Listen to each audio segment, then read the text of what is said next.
Hi, welcome to Romance Happy Hour. I'm Dylan Crush, and I'm here with Dawn Ludicky and Pepper North and Laura Chapman. So we're excited that you could join us tonight. And just wanted to say, I guess, hi and happy early Mother's Day to all of you mamas out there. And happy early birthday to Dawn. Her birthday is tomorrow, right? Tomorrow, yeah. Yep. Don't ask me how old I am. I don't know. I won't ask you. My daughter just aged me today because she was thinking I was a year older than I actually am, and I told her that's not cool. I think I'm 37. I have to ask my husband though. We're the same age, so I always ask him because I'm the exact opposite of what a wife should be. I'm always asking him when our dates are and how old we are. Well, you're a baby as far as I'm concerned. So, so Dawn, what are you working on? Let's just kind of get into it and tell everybody what we're working on, and then we'll get started. Thank you, Linda. I want to say thank you to Linda real quick. I just finished Hard to Forget today, writing it. So I'm working on edits with that, edits with last round reads with Hard to Love, so I can get that out at the end of the month. And then on Monday, I'll be starting Hard to Forget. No, Hard to Forget. I just finished Hard to Resist. I'm starting on Monday. It's hard to remember. It's hard to remember.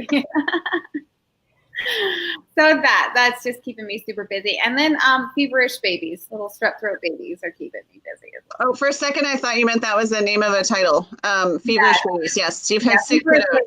The saga of the mother. Yes. I've had sick kiddos this week too, and we live nowhere geographically near each other. So I don't know. Pepper and Laura, have you had, is illness rampant where you live? I think we just have allergies going on right now really badly. Yeah. So it's hard to tell what's a cold and what is just hay fever. Yeah, yep, it's true. We actually had a wind chill this morning. I am so tired of cold weather. We're all ready for like 80-degree weather here. Yeah. Where do you live? I'm in Kansas City. Oh, okay. And I'm in I knew that. I had looked that up before. I'm in Minneapolis, so I'm like straight up I-35 from you. So yeah, I think it was 43. I'm in Lincoln. So you're kind of in between. Yeah, right. Oh, that's funny. Usually somebody's out by Dawn, or Dawn has lived where everybody's been. And I have to confess, that whole like Midwest area, I've never been there. It's all coast and Western. That's my territory. That is your territory. So now you got to be being like, I've lived there. I have. I've lived in Kansas City, and I've lived in Elkhorn, Nebraska, which is right outside of Omaha. So yeah, so there. So real quick, I am working on, what am I working on? I released 18 Second Chances end of last month, and the next book in that series comes out on May 24th. And that is Mud Pies and Family Ties, so look for that. And then Cowboy Charming, the third book in the Holiday Texas series, comes out July 30th. So I'm kind of gearing up on getting ready to start promoting that. And then I signed a book contract. So I'm going to have 2 books coming out from Berkley, not till next year, but the first one of those is due in September. So I've got to get moving on that. Yeah, and I'm so excited. Always something in the hopper. Yeah. So Pepper and Laura, why don't you both go ahead and introduce yourselves and tell us a little bit about what you write. We now know where you're from, and just a little bit about maybe what you're working on. Laura, you want to go first, or shall I? Sure. I'm Laura Chapman, and I write contemporary romance, some of it romantic comedy, or I hope it's funny at least. And right now I am juggling a couple of projects, which I wouldn't advise to anyone out there because I'm kind of have my head in a few different places, but I am wrapping up the second book in my Amarillo Sour series, and I'll read from the first book a little bit later today. And then I'm also finishing up a short story that's going to go in a collection that comes out in November, and it's going to kind of be a preview of the next series that I'll be starting. And so it's always fun to start a new project and to start a new role. So that's what I'm up to. Very cool. I'm Pepper North. I also write romance, but with a little bit of kink along with it. My specialty is age play romances. Age play, if you don't know that, is one of the things that are underneath the BDSM umbrella. And it's what I consider to be one of the highest levels of submission that's possible.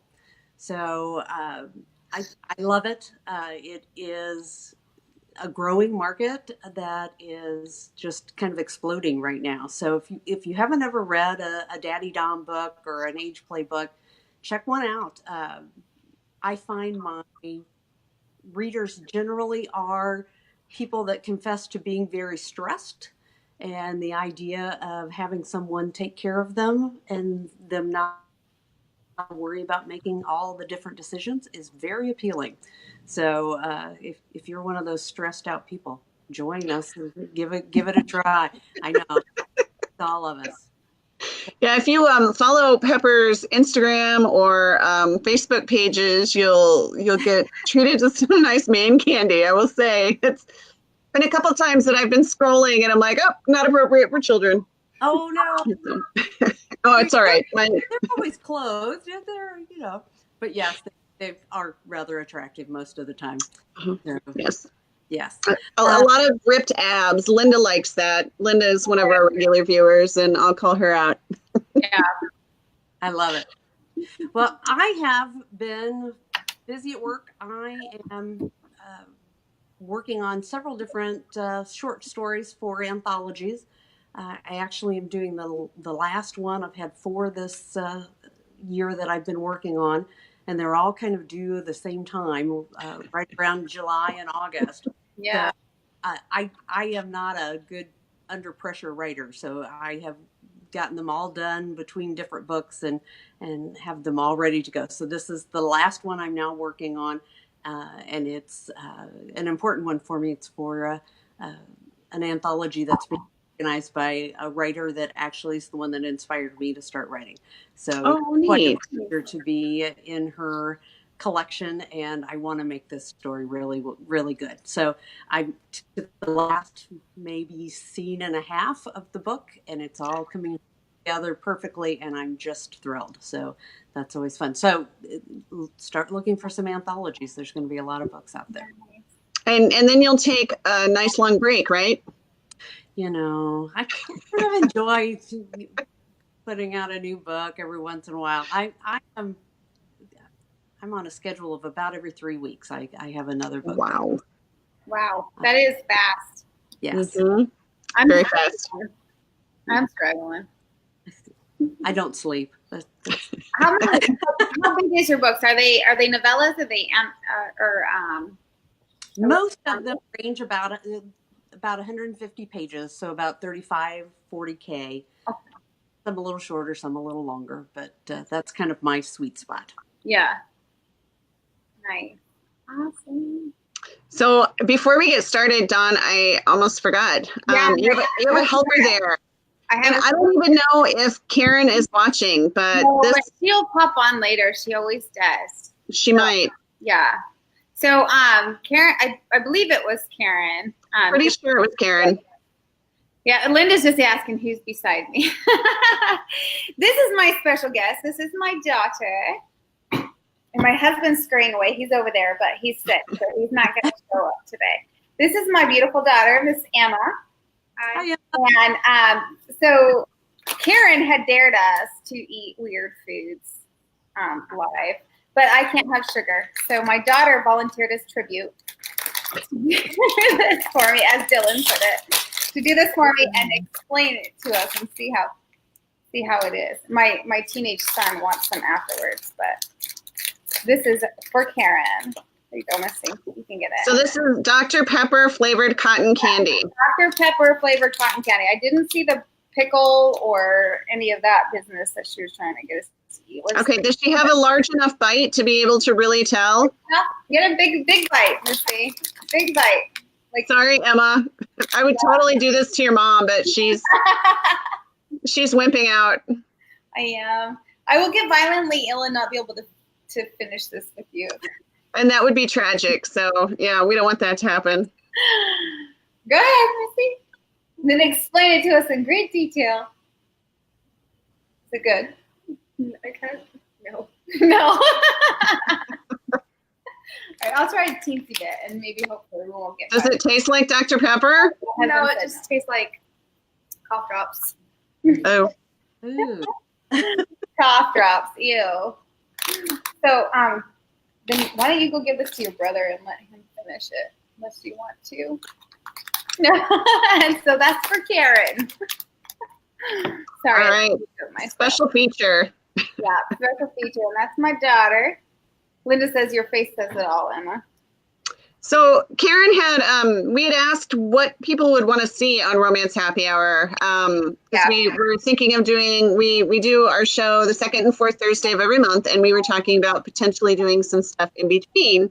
And we're asking what people might want to see. And so Karen had so kindly mocked us several times, saying we should try nasty foods. And so I don't think we're going to take her up on that suggestion. No. But there you go. This is where it goes, and that's only because I actually found those. I live on a military base, and I found those in our base exchange. And so I'm like, okay. So if anyone else has any real suggestions, not that Karen's suggestions weren't real, sorry, Karen. But if anyone else has any other suggestions on what you might like to see us do in between shows, let us know, and we are open to ideas. Yeah. So we love hanging out with you and embarrassing ourselves on social media. So I think we are going to go ahead and get started. I did want to say special hi to Megan, who I think is joining us for the first time. I saw her. And then Miss Holly, too. Hi.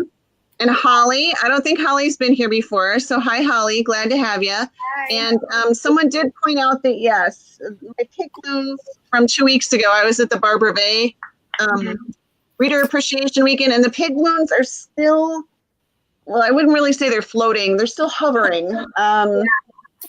So we're just going to see how many months those are going to last. But yeah, those are in the background along with my craft room full of crud. So so yeah, I guess we'll just keep watching and see how long the pigs last. Yeah. But I think we're going to go ahead and get started. And also, I did want to tell people, because Dawn made these glasses for us, just so you guys know, Pepper and Laura. Dawn made these glasses for us to match, and she was teasing me because she showed them on screen, and she had them, and then she finally sent me mine so I can enjoy it and actually drink out of it. So, because we are Romance Happy Hour, so I've just got red wine tonight. Oh, and I also, this is the part where I need to give Dawn a lot of crap for that lame recipe that she posted this month. If anyone saw it, it was a mojito cheater recipe. We always have a recipe, and it needs to have more than mojito mix and alcohol in it. That is a total lame recipe. I said you could garnish it. I said you could garnish it, but okay. I probably should have specified Cuban rum.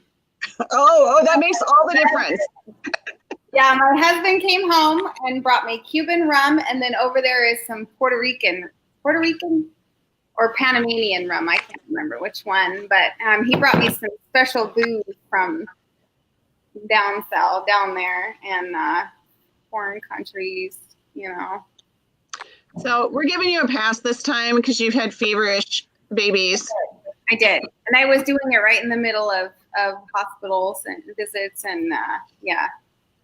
I just thought that was really funny. I told her, I said, that totally doesn't count, and I'm for sure giving you crap when we get on our show because it was lame. It was, but next time, next time I'll make a real mojito. All right, that sounds good. I wanted to try one, and I actually like that flavor combination. I didn't think I would, but that mint is pretty refreshing. It's good. All right, well, let's get this party started. I think we're going to have Laura read first. So, Laura, are you starting at the beginning of your book, or do you need to kind of set a scene up for us? Or I'm going to start with the third chapter, actually, because that's when my characters get together. So I'll give you a little setup. I'm going to be reading from Counting on You, which is the first book in my Amarillo Sour series. I'm going to read off of my phone, though, because it's a little easier for me right now. No worries. This book is about, the main characters are Haley, who is a math teacher, and Ian, who is a mobile app developer. And she has just found out that her high school reunion is happening in about a month. And her ex-boyfriend, who she had a really awful, messy breakup with, is coming. And because of some rumors that he had started about her, everyone has kind of been mocking her for the past decade about how she's perpetually single. And she feels extra determined to find a date for the reunion. The problem is she doesn't really get out there. She doesn't know what to do. And this is where she's going to meet Ian, who just so happens to have developed an app that is a dating app. And he's getting ready to launch it and is looking for a few people to test it out as his guinea pig, an insider giving feedback. So where we're at now is Haley is on her first date. It's a blind date that she's been set up by a friend, and it's not going well. All right, I'm going to pop everybody else down so you'll have the entire screen to yourself. So just take it away. Okay. This could be going better. Haley might be out of practice, but even she knew a first date wasn't supposed to be this bad. She'd started out well enough. She'd shook his hand and actually formed a complete sentence. It had gone downhill quickly. She'd made the rather crucial mistake of telling him way too much of her backstory. In her defense, she hadn't expected him to call her out on being out of practice. She'd have to give Dexter the glaring of a lifetime the next time she saw him. After her bout of verbal dysentery, she tried to rally, taking her cues from Patrick. "Do you watch any TV?" he asked. "Some. I usually have something on in the background while I'm grading." "What's your go-to?" "Oh, I like Doctor Who, Torchwood, shows like that." I never really understood the appeal of British TV, not even The Office, before they rebooted it here in the US. Patrick shook his head. "Besides, I'm not really into nerd culture." "Oh," he had the good grace to wince. "Sorry." Biting her tongue, she forced a blank expression. "What do you watch?" "Sports mostly. Do you like baseball?" "It's okay." Then, in an effort to be more amenable, she added, "I've been to a few games with my dad." "Cool." He cleared his throat. "What do you do for fun?" "I try to work out every day, but that's not exactly for fun." "Then why do you do it?" "Why do most people exercise?" She shrugged. "It's good for you." "I sometimes go for bike rides. Some friends and I take rides out to breweries, but that's more about the experience than the exercise." His phone buzzed, and a picture of a house popped up on screen. "Sorry, a client wants to look at another house tomorrow. Do you own?" Something about the way he said it sounded more like the preamble to a sales pitch than idle curiosity. Then again, maybe she was just looking for faults in him. "I do. I bought it a couple of years ago." "What neighborhood?" She told him, and he nodded enthusiastically. "That's a real up-and-coming part of town. If you put a little work into it, you should be able to flip it for a healthy profit in another year or two." She pulled a face. "I love it, but it still needs some work." "You got to do it if you want to build your equity." "I always mean to do projects at night and on the weekends, but between papers, helping with after-school programs, and working out, my poor house always gets neglected." "Well, at a certain point, you have to stop making excuses and just put in the work." Her back straightened, and she took a slow sip of wine rather than respond. She knew he was giving sound advice, but she couldn't help feeling defensive. He didn't even know her, and he was already calling her out. They fell silent again. Patrick saw an accordion with his straw wrapper, made an accordion with his straw wrapper. She took the opportunity to give the bar a closer look. With the rustic, chipped wood paneling from floor to ceiling, the worn oval-shaped bar and deer antlered chandelier had created more ambience than light. Amarillo Sour put the hole in wall. Like an old pair of running shoes, it was comfortable instead of impressive. The Longhorn-shaped neon lights and stills from old cowboy movies would fit perfectly in her uncle's basement, along with his collection of shot glasses and old whiskey bottles. She'd never been to Amarillo Sour before, and she could understand why. The Friday after class squared crew didn't typically frequent neighborhood haunts or dives. That was a shame. There was something homey about a place like this. Something about it that kept her from bolting even as the silence between her and Patrick grew louder with every passing second. Maybe the teacher should try going somewhere more cozy instead of trendy for a change. Her date didn't show any sign of resuming their conversation. She supposed it fell on her to make an effort. Do you have any pets?" "I had a dog when I was a kid, but..." He turned away, not before he betrayed the hint of dewiness in his gaze. Oh no, she'd inadvertently opened an old wound. Worse still, she didn't know what to say or to do to get past it. She gave him a moment. He took it and eventually composed himself. Patrick cleared his throat. Losing that dog was maybe the hardest thing I've ever been through. I don't think I can do it again. So, no more pets for you? It just doesn't seem worth it. Not when you know they're eventually going to die and break your heart. He sniffed again. What about you? I have an Irish setter. Oh, correction, this date couldn't just be going better. It didn't get much worse. The silence returned, this time with an extra edge. Patrick picked up his phone and scrolled through messages, or maybe even his Facebook feed. She couldn't blame him. They had exhausted their general interest without finding any common ground. Why had Dexter ever thought they might hit it off? In fairness, he hadn't promised a love connection. He'd just promised to help her break the ice. Maybe an awkward evening had been the point. She'd survive it and realize she could get through the discomfort of meeting strangers. She could also spend the next few weeks coming up with a plausible excuse for skipping the reunion that didn't give her away as a wuss. Either way, tonight had been a bust. Patrick would not be asking her for her number or a second date, and he most certainly wouldn't be her plus one to the reunion. That was too bad. Not a tragedy, but she wouldn't have minded having the whole situation settled right now. Maybe she really wasn't built for romance and relationships. On the same wavelength for the first time that evening, Patrick held up his phone. Oh man, I'm sorry. I forgot I was supposed to grab a late dinner with some friends tonight.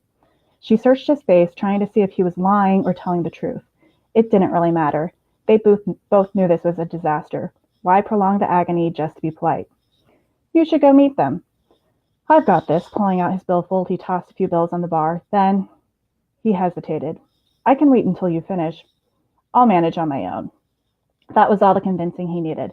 Patrick downed the last of his drink and was out of his seat with a nice to meet you. When the door closed behind him, she let out a breath. Well, that sucked. Seriously. She started at the deep voice and slowly turned to face the source. Her gaze met his slate blue eyes for only a moment before dropping to his chin, which had at least 2 days' worth of whiskers on it. She couldn't help but notice the way his knit gray shirt clung to his lean shoulders or the Link Digital logo emblazoned across his front. Living in Lincoln, she'd come across the same logo countless other times. It had become a joke of sorts for locals to see how many Link Digital shirts they might run into on any given day. But she'd never had one of the wearers talk to her. She'd most definitely never had one witness her making a giant idiot of herself. The stranger lifted a pint glass to his lips, hiding a smirk. Heat rose up her neck until it flushed her face. Oh, that was too much. It was one thing for him to watch her humiliation. It was another to laugh at it. Did you enjoy the show? His eyebrows flew up. She breathed deeply, trying to keep her heart rate under control. She had to pull herself together before she fell apart. Maybe you have a few notes you want to pass on? The beer caught in his throat. He covered his mouth while his shoulders shook. Forgetting her humiliation, she grabbed the pint with one hand and pounded his back with the other. When he seemed to catch his breath, she handed him her untouched glass of water. Here, drink this. He wordlessly accepted the cup and did as instructed. This time, when their gazes met, she found gratitude rather than humor. The last ebbs of irritation receded. It was pointless to be mad. He may have watched her crash and burn, but he'd also had an even larger audience watch him choke. That had to even the playing field a little. When he could draw a proper breath, he set down the glass. Thanks. No problem. Sorry about that. Don't worry about it. People swallow wrong all the time. No, he wiped the palms of his hands on his jeans. I meant sorry about eavesdropping on your date with Pat, then giving snarky commentary. At least he had a conscience. I knew what you meant. If you want to give me hell for it, you can. I'm good. It was pretty obvious how bad I am at this. Bad at what? Dating. Meeting people in general. She twirled the stem of her wine glass between her fingertips, leaving circles of condensation on the bar. Or maybe I'm just bad at talking to adults. I get along with the kids at school. You're a teacher? High school math. What about you? I work in app development. He glanced down at his shirt and pointed to the logo. Here. That sounds interesting. Very interesting. Trust me, it isn't. It's exactly the kind of job my students want to learn more about. As this year's sponsor for Girls Who Code and the chairwoman of the upcoming career day, she had enough anecdotal evidence to back that up. No, he turned away like he was nervous. She'd probably come on too strong. That seems to be a serious problem for her. She was about to apologize when he cleared his throat. You shouldn't beat yourself up about it either. About this, though, dating issues and such. Her stomach pitched. You really didn't hear everything, did you? I did. But a lot of people have a hard time dating. I could gold medal in it. Maybe, but look around. Most of the people in here are still trying to figure it out. See that guy over there? He nodded towards another customer in his early 30s, clad in a fitted black leather jacket. The brown-haired man had an elbow on the bar and was staring into his whiskey glass. Every so often, he nodded in response to the animated man gesturing wildly with his hands as he spoke. Who is that? She asked, her voice almost a whisper. That is the professor. Does he teach at the university? No, it's just a clever nickname, but yes, he teaches at the university. History. None of my professors looked like that. Neither did mine. They were usually stuck in tweed and khakis. Interested despite herself, she leaned closer. What's his story? A couple of years ago, the professor moved here from England, and he didn't just come to teach. Okay. The story goes he met an American while he was teaching at a university. They fell in love. He followed her back here. And then a few months later, she didn't need him to stay. Their relationship had fallen apart. That's terrible. Part of her wanted to pry for more details, but it really wasn't any of her business. And I'm going to go ahead and wrap up there just because I'm realizing I still have like half the chapter to go, but that's where we'll go. Well, thank you. You get us all back up here. Hi. There we go. Love it. Oh, Dawn, your thing is messed up. Let me fix it. Okay. Your name tag. Thank you, Laura. That was fun. I mean, who can't relate to a bad date gone awry, right? And I actually have read that book and really enjoyed it. Yeah, I thought it was really cute. Thank you. And her name too, because I mean, I grew up in Texas, so Amarillo I thought was really cute too. Yeah. So got a question. Do you like to write alphas, betas, or gammas? I think I probably, I'll have to say, the gamma is kind of a new phrase for me. I would say mine are probably more betas than alphas. Yeah. Mm-hmm. Is this hero a beta? I mean, I hear web developer and I think beta. So yeah, I would say he probably is. Mm-hmm. Yeah. Dylan, I was talking to my husband about this on our walk today, about our alphas versus betas versus gammas. He was like, "What's a gamma?" So I was like, "It's where I saw it on like an official, official some writing blog somewhere." Yeah. Because we talked about this before, where alphas and betas are pretty. I mean, everybody kind of knows what those are, but it's a gamma. A gamma is like best of both worlds. He can go all alpha, and your hero does go alpha. He does. So then I guess I would say maybe he's a gamma then. I would say he leans more beta than alpha. Yep. But I enjoyed writing this character, and the kind of the inspiration behind writing a series like this. My sister worked at a bar most of her 20s, and I would go there every Sunday night and write. Yeah. Really? I have a bartender. And while I was there, I just kind of realized how many, kind of like in Cheers and in places like that, everyone really does have their own story. And so I like the idea of treating the bar like a small town itself, where everyone's invested in each other. But again, it's kind of a combination of a couple of the neighborhood bars she worked at while we were in our 20s. So how could you write at a bar? I mean, I can barely even write at a coffee shop. How could you write at a bar? Didn't people come up and try to talk to you and stuff? A little bit, but most of Sunday night was kind of a quiet night at the bar, and I would go in during the slower part in particular, and most of the people there were regulars who knew what I was working on, and so I would work for a little bit, and I didn't work for I would maybe work for an hour, and then the notebook or the computer would go away, and I'd order another cocktail and chat with people. So. Well, and Dawn, your hubby is going to get banned from Romance Happy Hour. Sassy over there. I see that. He is. He's being very sassy in the comments. Sorry. Holly, to answer your question, a gamma is just kind of a middle between a beta and an alpha. It's like a beta that can be alpha when he needs to be. That's from what I understand, right? Like that's from what I understand. I think so. I mean, he's got like the sensitivity of a beta, but he can alpha up when he needs to. So I like that. I'll admit, tonight's the first time hearing that too, and I like that because I sometimes don't necessarily feel like beta is the best definition for a lot of the heroes are, right? Because yeah. Yeah. I'll agree with Steve on that. You do kind of want someone when an intruder breaks in. And I listen to enough true crime podcasts to really appreciate that. True crime. We need to be friends. Yes, we do. Let's talk. I love crime things. Same here. And how many books do you have in the series? Right now, so this is the first one, and I'm kind of planning this one. I have the second one almost done, and the third one is outlined. I kind of don't. This is the first series I'm writing that I don't really have an end game in mind.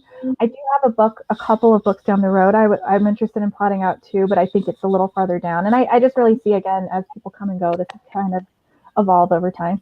And see as many books of stories come to me. And are you self-publishing these, or are they? These right now are, yep, right now these books are self-published. So then you get to decide I how do. long you want the series to be. That's right. I'm kind of planning on doing one or two a year at this point. So. Well, I enjoyed it. I read it a little while ago, and because I think we share a mutual friend in Liberty who was on here a couple of weeks ago, and she had told me about it. So yeah. I checked that out and really enjoyed it. So if you are interested in contemporary, and I really liked the girl coders. That was a clever spin on things, and just a way to kind of show her personality and his personality as they relate to these girls and the coding team, and kind of promoting the STEM activities. So I really enjoyed it. Thank you. That's on my list now. That's on my bathtub reading list. Would you please stop telling people all about your bath time reading? It's she got a tray so she could read my book in the bathtub, and I thought that was too much information. I have a bathtub tray for reading too, or writing. I do. See, Laura. There we go. It's a good place to set your wine also. Exactly. She gets it. So how do you write in the bathtub? I would be afraid I would drop my computer and I wouldn't take my laptop. myself. I wouldn't take my laptop. I'll have a notebook, or sometimes I'll have my phone, and it's more of I'll jot notes down. It's a really good place for when you're doing that final edit where you're reading on a device. That's what I'm doing right now. Okay, good idea. There you go. Yeah. How about you, Pepper? What do you do in your bathtub? Is she I don't know if she can hear us. Can you hear us? Can she? I don't know. I don't know if If she you're can. talking to me, I'm sorry, I can't hear very well what's going on. Oh, no. We were just joking and talking about bathtubs. I was asking what you do in your bathtub, but you don't have to answer. Can she hear us still? I don't know. I can't see Dylan at all. And, Oh no. Uh-oh. We might be having some you can technical hear me, difficulties. I can sure read. We can hear you. Send me a thumbs up. All right. Okay. All right. Why don't we do this? I'll pop us down, and we're going to turn it over to Pepper. A chapter from my latest book that went out a little while ago, and it is Liam from my Dr. Richard series. It's actually the 28th book. This series kind of has a life of its own. It's set in a community, all that are people that are patients of one doctor, Dr. Richards. And it's a very unique type of community that's there, and a lot of fun. Liam has been a huge success. It actually was the #1 bestseller in several subgenres of erotica, as well as the #1 in Amazon's new releases. So I've been very proud of this. Several of my books have hit that. The last 10 have hit #1 in either new releases or in bestsellers in Amazon. So the audience is finding them and liking them quite a lot. So Liam is the last one that I've put out there. And Liam was a pretty special book. It was written for a friend that requested it. And this was a gentleman that reads my books that actually is a veteran that came back from the Middle East with some different injuries that have impacted his life greatly. And he asked me if I would write a character that was a veteran. And so I did. This was one of those characters that you knew you had to write correctly or it was going to be a travesty. So I worked very hard at trying to capture some of the struggle that veterans would have coming back, as well as maintaining my job to create a romance that people love. And I simply do not write anything that doesn't have a happy ever after. So I'm going to start with chapter 1. It definitely sets the story up. It's how the two characters meet. Liam is the male character and Valerie is the female character. They end up having roles that are a little bit different than probably the norm that you would expect, but it is a very entrancing book, something that pulls you in and makes you like it. So here we go. I'm going to look down because I'm reading off my computer here. My phone is up on the thing, so bear with me. So chapter 1. Liam schooled his expression to conceal his uneasiness from the bored teenager at the ticket counter. Trying not to react to the sounds of the cars driving behind him in the parking lot and the people who invaded his idea of personal space, Liam resisted the urge to check over his shoulder repeatedly. Everyone had encouraged him to get out of his home more and interact with people. It was hard for them to understand how he couldn't just get over it and move on despite the amount of time that had passed. He really didn't like being around people too much anymore, but he was lonely. Since his medical discharge from the military following his injuries, the chiseled ex-soldier had poured all of his energy into creating a new business and on his body. The physical injuries were the easiest to attack. They required time for his body to recover, but each day of increasing strength and flexibility gave him hope and motivation to continue. He was thankful for the seclusion of the small piece of land his grandmother had willed him. It had become his safe haven. There he was able to relax in solitude, but it was so lonely. He needed someone supportive to share his life with, someone whom he could trust implicitly. While physically he was making progress, his mind was another matter. The impact of his mental injuries lingered. He wasn't sure that he'd ever get over those. He'd followed the doctor's recommendations to attend group therapy for combat veterans with PTSD. Liam didn't like to admit that he was affected by this, but the support group was helping. Standing in the darkened movie theater, Liam wasn't sure that the group's decision that they would all go to a movie was a good idea.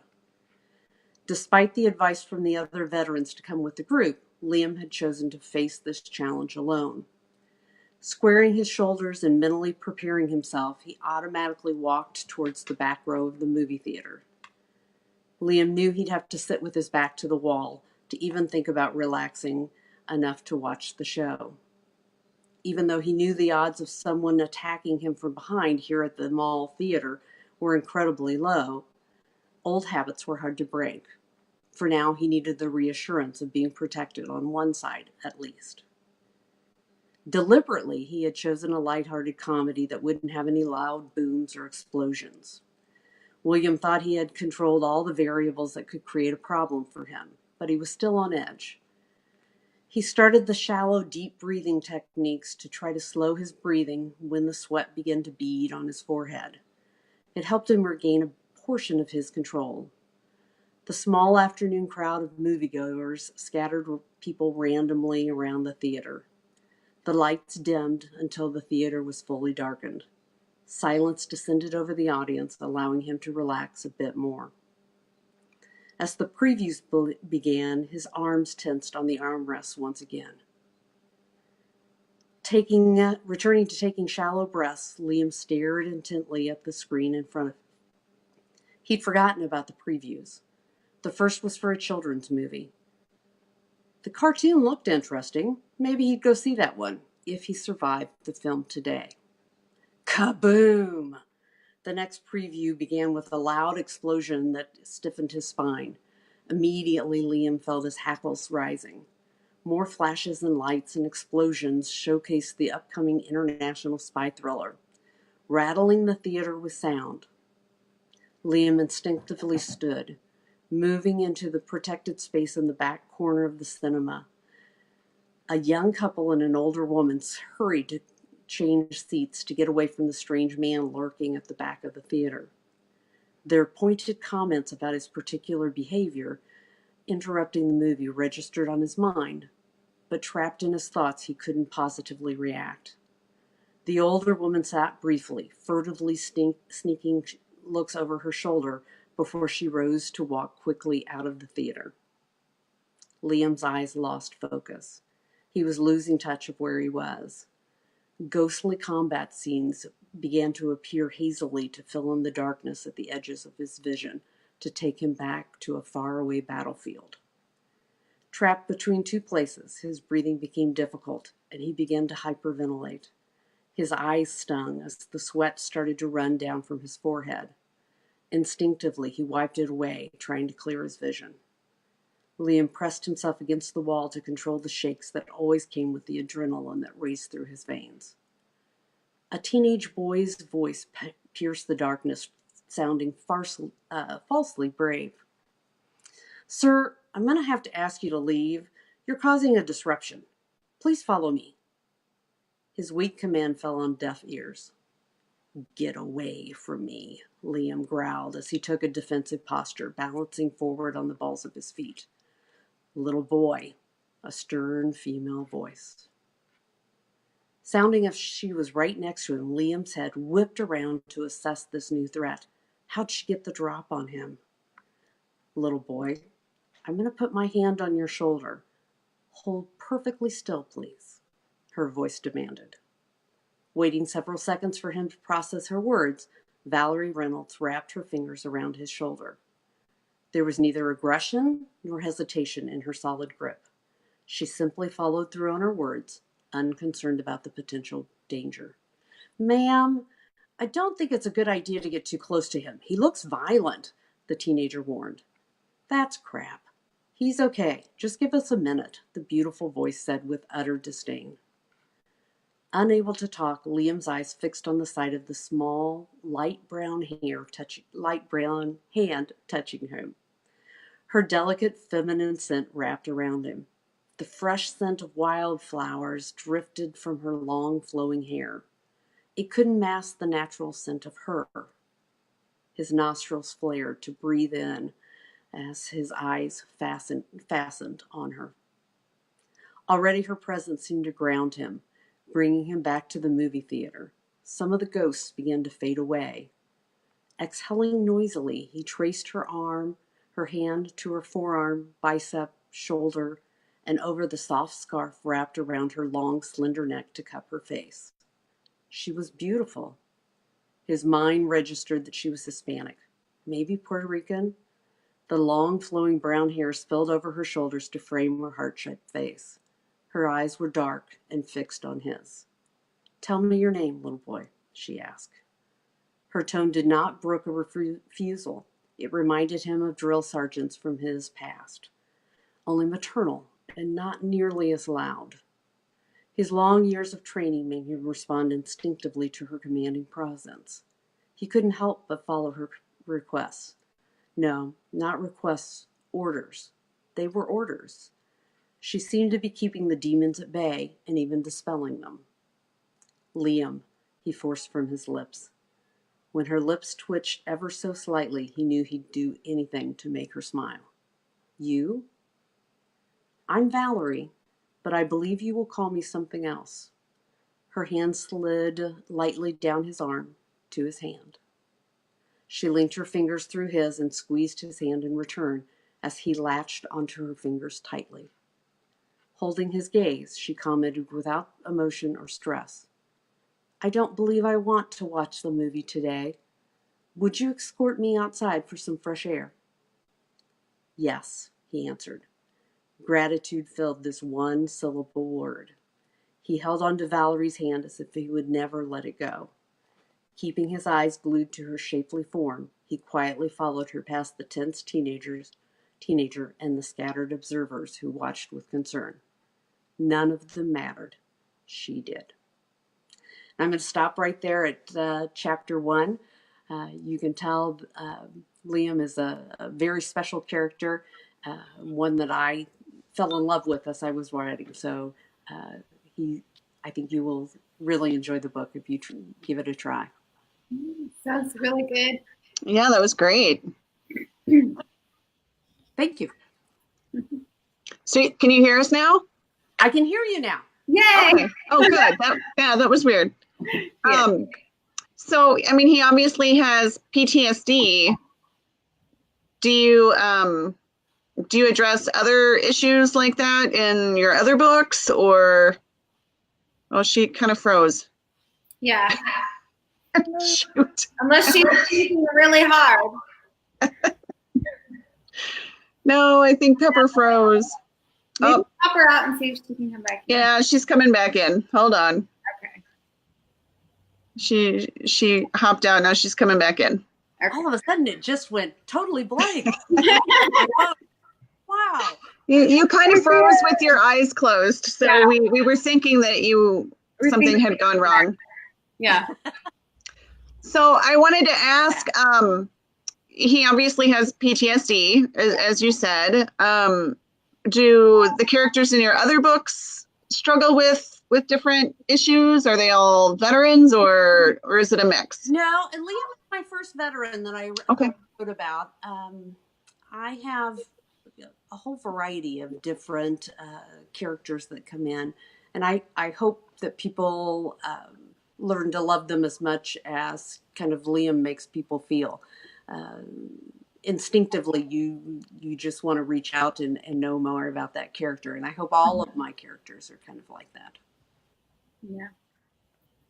So do you have to do much research on that? You know, I definitely did more research for him than just a character that I would have made up out of the blue, because Sure. this was super important to me to be sure that I portrayed him, and also the effect of the PTSD on people that surround someone that is afflicted by it. So I was lucky to find several different articles that were just insightful in how wives of the returning veterans are impacted, as well as the veterans themselves. So I tried to weave that in there as well. Nice. So Linda wants to know if they're standalones. If it's a standalone, They are all or yes. There are some characters that do repeat back and forth, but definitely you can read any book as a standalone, and it will be a complete story that you will hopefully enjoy. The very first one in this series, Zoe, Dr. Richard's Little's #1, she was the one that inspired the whole story, and she appears in quite a few of them. That book is currently at 99 cents, so if anybody is wanting to try a book, it's been dropped down a little bit for that. Also, all of my books are on Kindle Unlimited, except for one of my series, the Sanctum series, which is wide. So it's available on different platforms.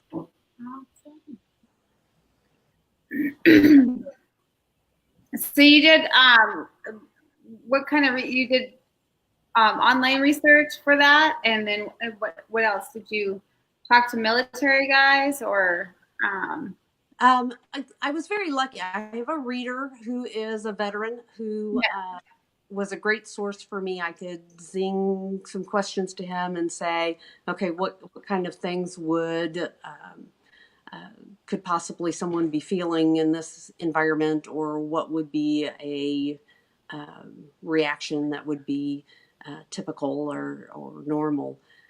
And he, of course, told me his reality, as well as kind of share those realities of his battle buddies, he called them, that are around him. And military and former military people are very close-knit groups. So that's one of the things got to convey in there, is the camaraderie and the dependence on each other for their lives. For real. Yeah. Yeah, we're living on our military base currently. My husband's in the Coast Guard, and we're living on an Army base. And it's really amazing just living here. I mean, we go for our daily walks, and we'll go past people who are on prosthetic legs, just men just still in the military, just trucking around on like a prosthetic leg, and it's just amazing, like watching these people like walk around here. It's really The human spirit is very inspiring. yeah. Mhm. Nope, no kidding. So this is a part where we will kind of open it up for questions. If any of our viewers have questions for either Laura or Pepper. Well, Linda just asked a question. Pepper, is that a nickname or your given name? She said she loves your name. Well, thank you. Pepper is my pen name. And I chose it because I liked it as well. And it's one of those names that everyone can kind of remember. So it's turned out to be a good one. Yeah, it's cute. I mean, it's catchy too. Like, I mean, I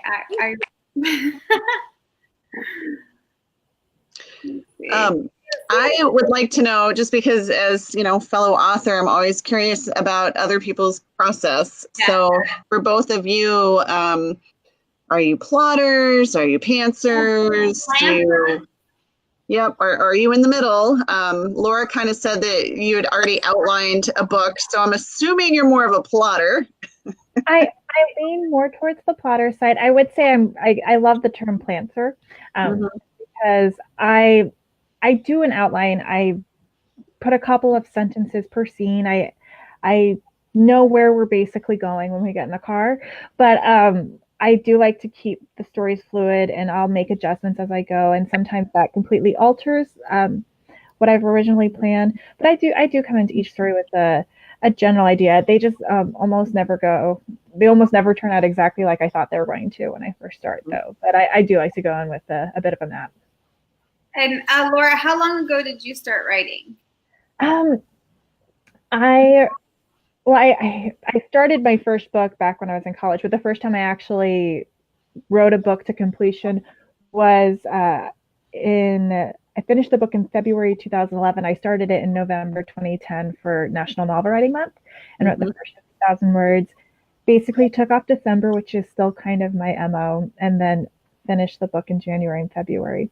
And that book, I did a really quick outline on the first day of November. It was maybe a page and a half long, just really, really short to do that. So I guess, gosh, that means it's almost 10 years that I have been writing. I guess we're coming up on. So just real quick, I'm curious, show of hands, who has written a book before they were officially became an author or like wrote their first book?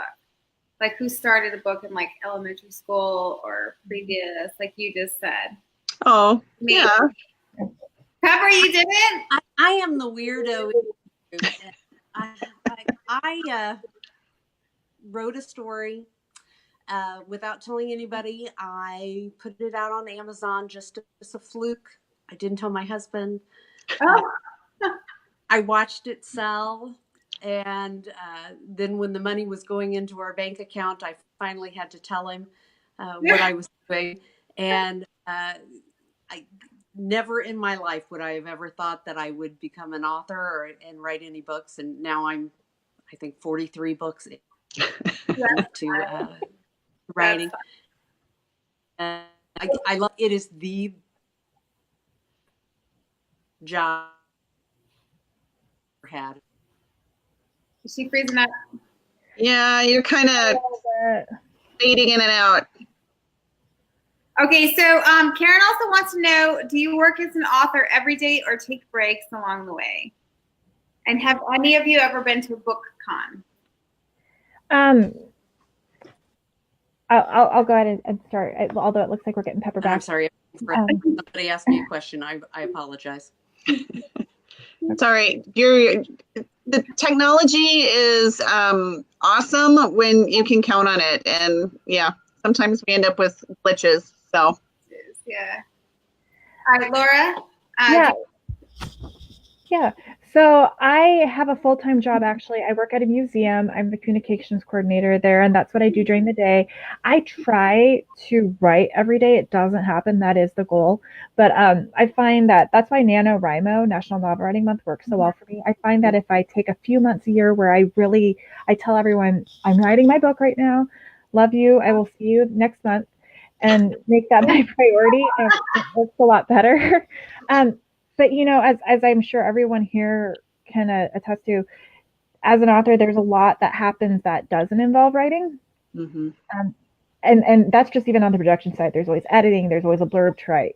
There's always a cover to approve. There's always something like that. There's another story to start researching.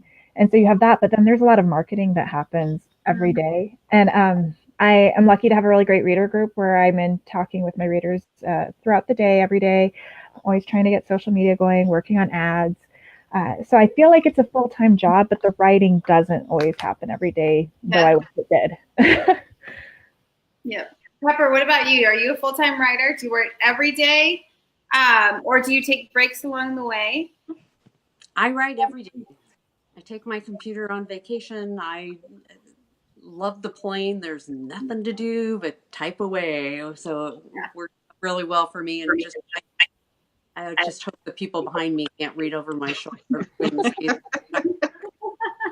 Like the computer one way or the other to make sure that everything is okay. But no, I write full time. I have my mother is in a nursing home that's close to us, and she's not doing very well. So I spend quite a bit of time with her as well. And so I kind of divide my way between each one. And writing is perfect because I can do it whenever I have a chance to do it. So I can sit down for an hour and write and then go visit her and then come back and pick it back up and go. So it works out well for me. What about you, Dylan? I have a part-time job for a little while longer. I'm kind of separating myself from that a little bit just so I can focus more of my time on writing. Because as Laura said, it's hard to fit it all in with, I would say probably 90% of the stuff that I do for my writing has nothing to do with actually putting words on the page. And so I did try to dictate recently without much success. Oh my Have any of you ever tried dictating? No, but I can only do dialogue and little bits of it. Okay. I haven't tried it, but did you see Maisie Yates' last post? Like, she's like knitting and like seeing her little baby nephew who's in surgery and like dictating at the same time. And she's like a New York Times bestselling author, but she like dictates everything. And I'm just like, I don't like, I asked her what program she used, but I don't think she answered. I know a few people who swear by it. Lots of practice. And that's it. I'm sure it is a practice, and I just haven't switched my mind over I completely. edit as I write. So I'm going back and forth, and I would end up with a jumbled mess if I tried that. Yeah. Well, and that's what happened. I was super proud of myself because I went to a writing conference in Omaha, and on the way back, I thought I would dictate, and I think I dictated like 5,000 words, and then I got home and put them in Scrivener. And it was some really catchy stuff. Like, it made no sense to the point where I didn't even remember what I meant. Do you have a copy of that? No, I'm sure I don't. Not any longer. It's all been deleted, and you wouldn't want to read it. It made zero sense. And then it took me about 3 days to kind of try to shape it into something that looked like something. And so, I kind of chalked that up to a big old fail. But, I think it was also, I was on the highway and there was a lot of road noise and stuff. And so next time, I wouldn't give up.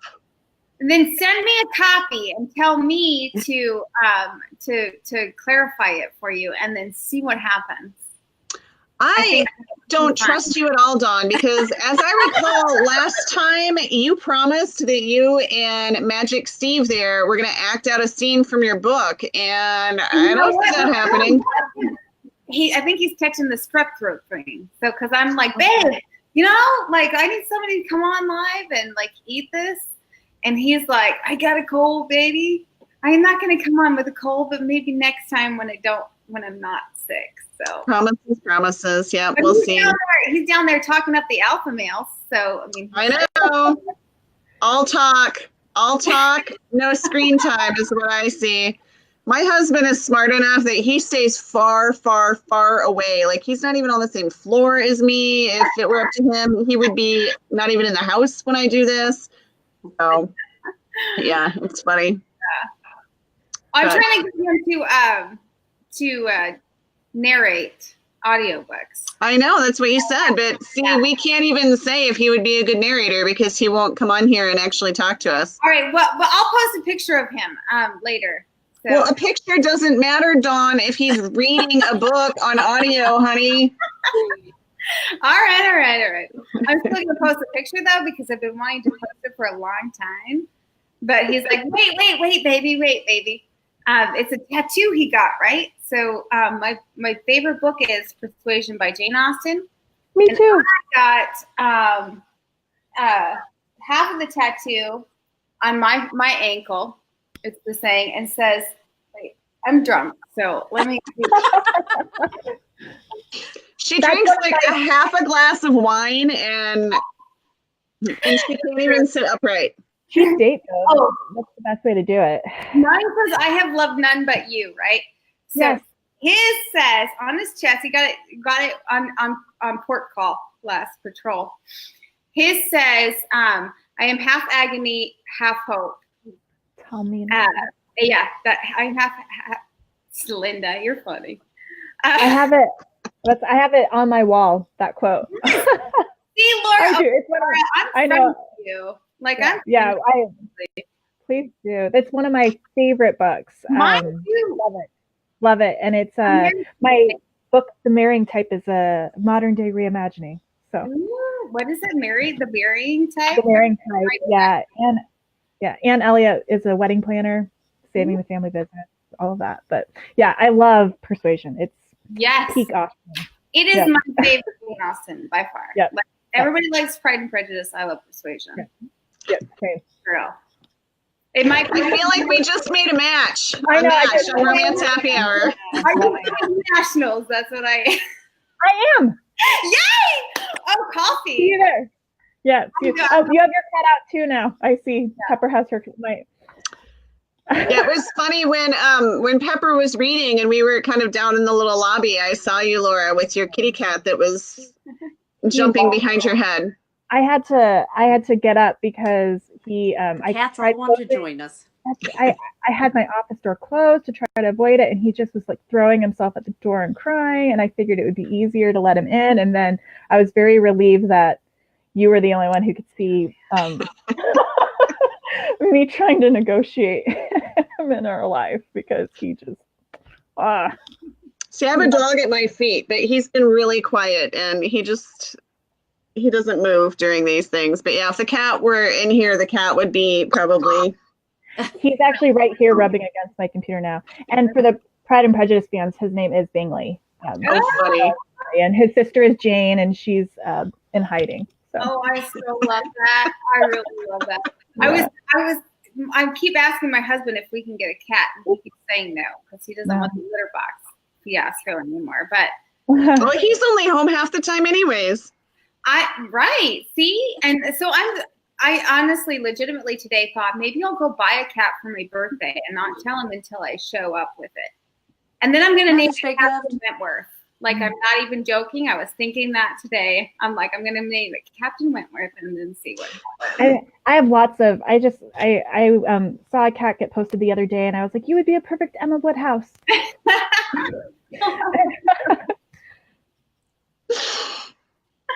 All right. Well, the cats are taking over. They are right now. Yeah, right? And we are pretty much at time. It's 9 o'clock. So I don't know if anybody has any last minute questions. Yeah. Probably should read since I'm supposed to be reading that and like but they love your cats. Yes. I was gonna say I did a giveaway in I did a takeover in the Romance Chicks group last last week. And if anyone is watching from the Romance Chicks group, make sure that you comment so that I know you were here, because I told them that anyone that came over and watched tonight's episode, if they left a comment, that I would do a drawing for them and they would get to win one of my little Bookmarks Are for Quitters tote bag. So Nice. I saw Megan in here. I know Linda says I need to get a potbelly pig. I have, for Laura and Pepper, you probably don't realize that I have pigs in my book, my series that's set in Texas. So that's why the pigs are such a big deal. But yeah, so if anybody, yep, Megan, I see you're here, and I have a list somewhere of who all said they were coming. So, but yeah, so if anyone was in the Romance Chicks group last week and said they were coming and you showed up, make sure that you leave a comment so I know you were here, and then I will do a drawing for those people. And tomorrow I'll be posting the winners for my my cup giveaway, my cover reveal mug giveaway, and hopefully next time or before then, Dylan will have her mug. I got to get to the post office and get it sent. Oh, because you're sending me one, so we can do another cover reveal. The cover reveal. Dawn does these fabulous, like I showed you the glass that she made for us, but she makes these fabulous mugs. It's like a 4-day thing with all this epoxy. And then when you pour hot beverage in there, it changes and you get to see her whole cover on the mug. It's pretty cool. Yeah, you can kind of see in this one through this epoxy, so I'm going to cover it. All I see is the reflection of your computer screen. Okay. Well, that's yours, Dylan. I have it right here for you. Oh, thank you. What have you been drinking out of it? I have not. I'm just teasing you. I have not. I promise. I'm drinking out of this.